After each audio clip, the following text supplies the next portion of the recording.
बच्चों, पिछले कुछ वीडियोस में हमने जाना भारत के विदेश संबंधों के बारे में, हमने जाना गुटनिरपेक्ष आंदोलन के बारे में, हमने जाना भारत के चीन के साथ संबंध और संघर्षों की कहानी को। इसके साथ ही हमने ये भी जाना था कि किस तरह से पाकिस्तान के साथ भारत को एक युद्धों की जो कड़ी थी उसमें जूझना पड़ा था, और उसके बाद में किस तरह से हमने उन युद्धों से निपट कर और साथ में अपनी परमाणु जो कार्यक्रम थे उनको भी एक रूपरेखा प्रदान हम साथ साथ कर रहे थे। इन सारी बातों को जानने के बाद अब वक्त हो चला है इस अध्याय की प्रश्नावली की ओर बढ़ने का। तो चलिए चलते हैं और देखते हैं इस चैप्टर के प्रश्नोत्तर।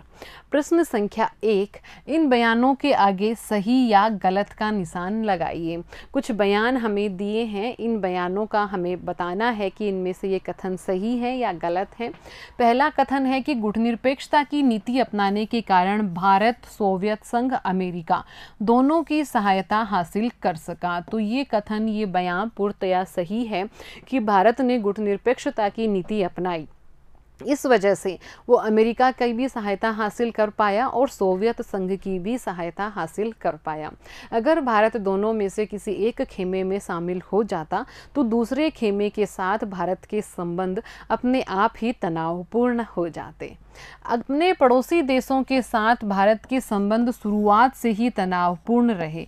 ये बयान भी बिल्कुल सही है। हमारे पड़ोसी देश, चाहे पाकिस्तान की बात करें चाहे चीन की बात करें, आज़ादी के थोड़े ही वर्षों के बाद में हमें इनके साथ तनाव के संबंध झेलने पड़े थे। शीत युद्ध का असर भारत पाक संबंधों पर भी पड़ा। ये कथन भी बिल्कुल सही है कि शीत युद्ध का असर है वो भारत पाक संबंधों पर पड़ा है। 1971 को शांति और मैत्री की संधि संयुक्त राज्य अमेरिका से भारत की निकटता का परिणाम थी। ये कथन गलत है। जो 1971 की शांति और मैत्री की संधि थी वो संयुक्त राज्य अमेरिका के साथ निकटता का परिणाम नहीं थी। निम्नलिखित का सही जोड़ा मिलाइए। यहाँ हमें दिए हुए हैं कुछ हैं कै में 1950 से 64 के दौरान भारत की विदेश नीति का लक्ष्य क्या था। 1950 से 1964 का दौर हम माने तो उस वक्त हमारे प्रधानमंत्री थे वो पंडित जवाहरलाल नेहरू थे, और जैसे कि हमने पढ़ा था चैप्टर में कि पंडित जवाहरलाल नेहरू की विदेश नीति के उद्देश्य क्या थे, तो उनकी विदेश नीति के उद्देश्य थे क्षेत्रीय अखंडता और संप्रभुता की रक्षा और साथ ही आर्थिक विकास। दूसरा है पंचशील। पंचशील के समझौते आप सभी को याद होंगे। चीन के साथ हमने पंचशील के समझौते किए थे, जो क्या थे, जो थे शांतिपूर्ण सहअस्तित्व के 5 सिद्धांत। बांडुंग सम्मेलन की परिणति हुई है गुटनिरपेक्ष आंदोलन के रूप में। दलाई लामा कौन थे? दलाई लामा तिब्बत के धार्मिक नेता थे जो कि सीमा पार करके भारत में चले आए थे। प्रश्न संख्या 3, नेहरू विदेश नीति के संचालन को स्वतंत्रता का एक अनिवार्य संकेतक क्यों मानते थे? अपने उत्तर में हमें 2 कारण बताने हैं और उसके पक्ष में उदाहरण भी देने हैं कि नेहरू जी थे वो किसी भी नीति के संचालन के लिए, विदेश नीति के संचालन के लिए स्वतंत्रता को एक अनिवार्य संकेतक मानते थे। तो देखते हैं उत्तर। एक संप्रभुत्व संपन्न राष्ट्र की ही एक मजबूत विदेश नीति हो सकती है। एक स्वतंत्र राष्ट्र ही अपनी आकांक्षा के अनुरूप विदेश नीति का संचालन कर सकता है। एक स्वतंत्र राष्ट्र ही अपनी घरेलू परिस्थितियों एवं अंतर्राष्ट्रीय परिदृश्य को मद्देनजर रखते हुए सुदृढ़ विदेश नीति का पालन कर सकता है। जो राष्ट्र संप्रभु नहीं होते उनकी विदेश नीति पर अन्य ताकतों का प्रभाव देखा जा सकता है। शीत युद्ध के दौर में जो विकासशील राष्ट्र ताकतवर देशों की सहायता पर निर्भर थे, उन्हें अपनी विदेश नीति महाशक्तियों के अनुरूप बनानी पड़ी थी। यानी कि अगर कोई राष्ट्र स्वतंत्र नहीं है तो वो स्वतंत्रता पूर्वक विदेश नीति नहीं बना सकता है, वो अपनी परिस्थितियों के अनुरूप विदेश नीति नहीं बना सकता है, अपितु वो जिस शक्ति पर, जिस ताकतवर राष्ट्र पर निर्भर है उसके अनुरूप उसको विदेश नीति में बनानी पड़ेगी। अगला प्रश्न प्रश्न संख्या 4 कि विदेश नीति का निर्धारण घरेलू जरूरत और अंतर्राष्ट्रीय परिस्थितियों के दोहरे दबाव में होता है। 1960 के दशक में भारत द्वारा अपनाई गई विदेश नीति से एक उदाहरण देते हुए अपने उत्तर की पुष्टि कीजिए। तो निसंदेह विदेश नीति का निर्धारण जब भी किया जाता है तो उस पर घरेलू परिस्थितियां और अंतर्राष्ट्रीय वातावरण दोनों का प्रभाव पड़ता है। विदेश नीति को निर्धारित करने वाली घरेलू परिस्थितियां राष्ट्रीय हित, देश की जनसंख्या एवं विचारधारा और आर्थिक परिस्थितियां, साथ ही कृषि और उद्योग की स्थिति, विज्ञान और तकनीकी विकास, भौगोलिक एवं सामरिक स्थिति, ये तो सारी घरेलू परिस्थितियां थी, आंतरिक परिस्थितियां थी जिनका प्रभाव विदेश नीति पर पड़ता है। अब विदेश नीति को प्रभावित करने वाली अंतर्राष्ट्रीय परिस्थितियां कौन कौन सी हैं कि अंतर्राष्ट्रीय स्तर का तनाव, किस तरह का अंतर्राष्ट्रीय तनाव उस वक्त किसी राष्ट्र को झेलना पड़ रहा है। अंतर्राष्ट्रीय स्तर के महत्वपूर्ण मुद्दे, कौन सी विचारधारा का प्रभुत्व है, इस बात का फर्क भी विदेश नीति पर पड़ता है।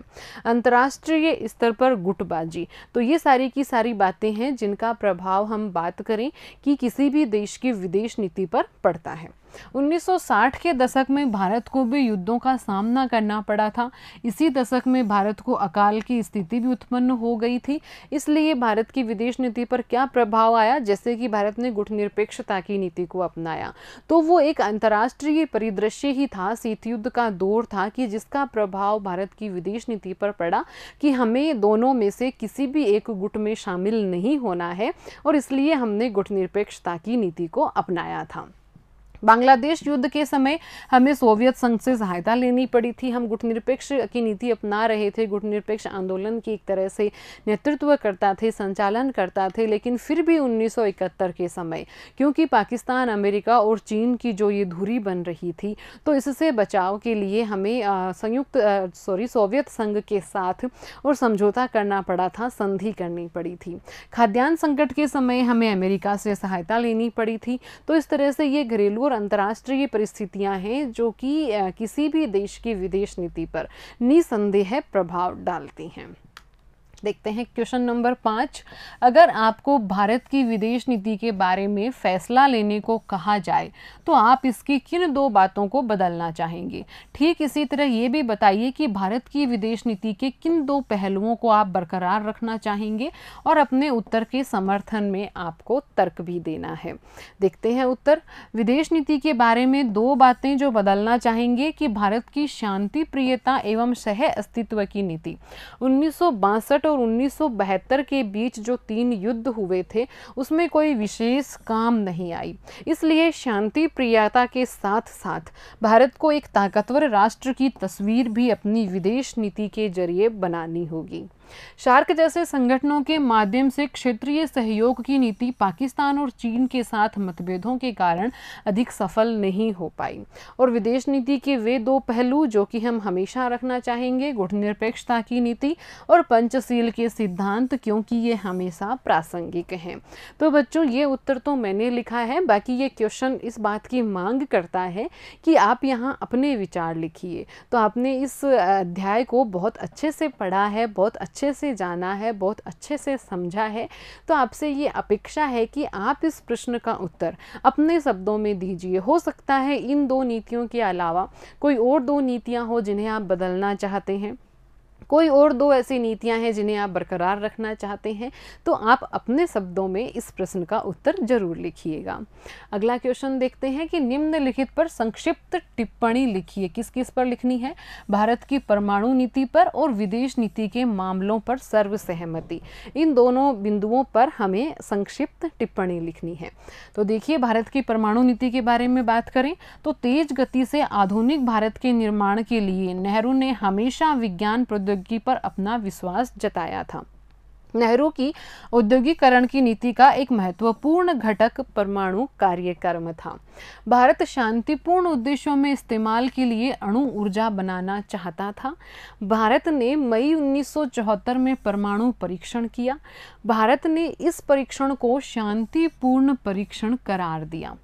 विदेश नीति के मामलों पर सर्वसहमति की हम बात करें तो विदेश नीति के कुछ मामलों पर सभी नेताओं एवं दलों में सर्वसहमति थी, जैसे कि भारत अन्य सभी देशों की संप्रभुता का सम्मान करेगा।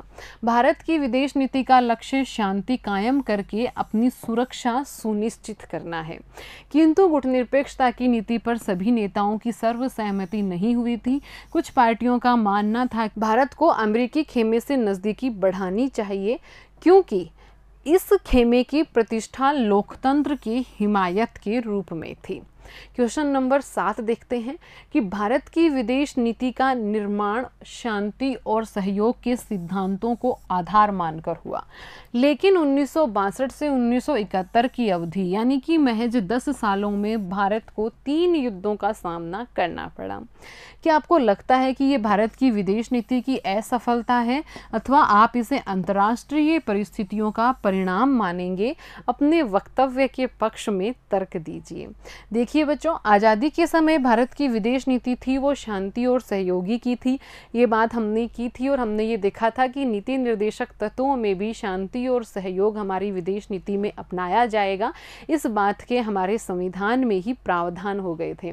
चीन के साथ हमने पंचशील समझौता किया था। पाकिस्तान के साथ भी हमने सहयोग और समझौते की नीति ही अपनाई थी। किंतु 1962 का चीन के साथ युद्ध भारत की विदेश नीति की असफलता कहा जाएगा। भारत की जो विदेश नीति है वो अव्यावहारिक साबित हुई। जरूरत से ज़्यादा चीन पर भरोसा जताना हमारे लिए घातक साबित हुआ। जबकि हमारे कुछ दिग्गज नेता थे, उन्हें इस बात का संशय था, तो उस बात को भी मद्देनज़र रखना चाहिए था। तो भारत की विदेश नीति थी वो अव्यावहारिक साबित हुई। चीन पर जरूरत से ज़्यादा विश्वास भारत की विदेश नीति की विफलता का परिणाम था। लेकिन 1962 से 1972 तक के जो ये 3 युद्ध थे उसमें कुछ अंतर्राष्ट्रीय परिस्थितियां भी जिम्मेदार थी। क्वेश्चन नंबर 8 देखते हैं कि क्या भारत की विदेश नीति से यह झलकता है कि भारत क्षेत्रीय स्तर की महाशक्ति बनना चाहता है। 1971 के बांग्लादेश युद्ध के संदर्भ में इस प्रश्न पर हमें विचार करना है। तो देखिए, भारत है वो शांतिपूर्ण सहअस्तित्व और सहयोग की विदेश नीति लेकर चलता है। भारत हमेशा अपने जो भी पड़ोसी राष्ट्र हैं या फिर अन्य राष्ट्र हैं, चाहे वो छोटे हैं चाहे वो बड़े हैं, चाहे वो ताकतवर हैं चाहे वो कम ताकतवर हैं, उनकी संप्रभुता का सम्मान करने की नीयत रखता है। तो भारत का नज़रिया अपने छोटे पड़ोसी देशों के साथ सदैव सहयोग का रहा है, ना कि उन पर दादागिरी का रहा है। 1971 के बांग्लादेश युद्ध में पहले पाकिस्तान द्वारा आक्रमण करने पर ही भारत ने युद्ध का मोर्चा संभाला था। अगर हम बांग्लादेश वाले मामले में माने तो पहले पाकिस्तान का आक्रमण हुआ था, उसके बाद में भारत ने और युद्ध का मोर्चा संभाला था। भारत पर बढ़ रहे निरंतर शरणार्थियों की समस्या एक कारण थी। भारत दक्षिणी एशिया का एक विशाल राष्ट्र है, किंतु इसकी विदेश नीति सदैव दूसरे देशों की संप्रभुता का सम्मान करने वाली रही है। अगला प्रश्न, किसी राष्ट्र की राजनीतिक नेतृत्व किस तरह उस राष्ट्र की विदेश नीति पर असर डालता है? भारत की विदेश नीति के उदाहरण देते हुए इस प्रश्न पर विचार कीजिए। विदेश नीति के निर्माण में उस देश के राजनीतिक नेतृत्व का सर्वाधिक प्रभाव पड़ता है। कैसे? कि पंडित जवाहरलाल नेहरू से भारत की विदेश नीति पर्याप्त रूप से प्रभावित हुई। चीन के मामले में ही हम देख लें तो चीन के मामले में पटेल को आशंका थी कि चीन कभी भी पलट सकता है, लेकिन नेहरू इस पर पूर्णतया आश्वस्त थे और उसी का प्रभाव चीन के साथ जो हमारी विदेश संबंध थे उस पर पड़ा था। कुछ पार्टियों का मानना था कि भारत अमेरिका के साथ नजदीकियां बढ़ाए, किंतु नेहरू ने गुटनिरपेक्षता को अपनाया। लाल बहादुर शास्त्री और इंदिरा गांधी के समय भी व्यवहारिक विदेश नीति दृष्टिगोचर होती है, जो कुछ हद तक इन नेताओं के नेतृत्व का ही परिणाम रही। प्रश्न संख्या 10 देखते हैं कि निम्नलिखित अवतरण को पढ़ें और इसके आधार पर पूछे गए प्रश्नों के उत्तर दें। तो देखते हैं क्या दिया हुआ है अवतरण। गुटनिरपेक्षता का व्यापक अर्थ है अपने को किसी भी सैन्य गुट में शामिल नहीं करना। इसका अर्थ होता है कि चीज़ों को यथासंभव सैन्य दृष्टिकोण से न देखना और इसकी कभी जरूरत आन पड़े तब भी किसी सैन्य गुट के नज़रिए को अपनाने की जगह है स्वतंत्र रूप से स्थिति पर विचार करना तथा सभी देशों के साथ दोस्ताना रिश्ते कायम करना।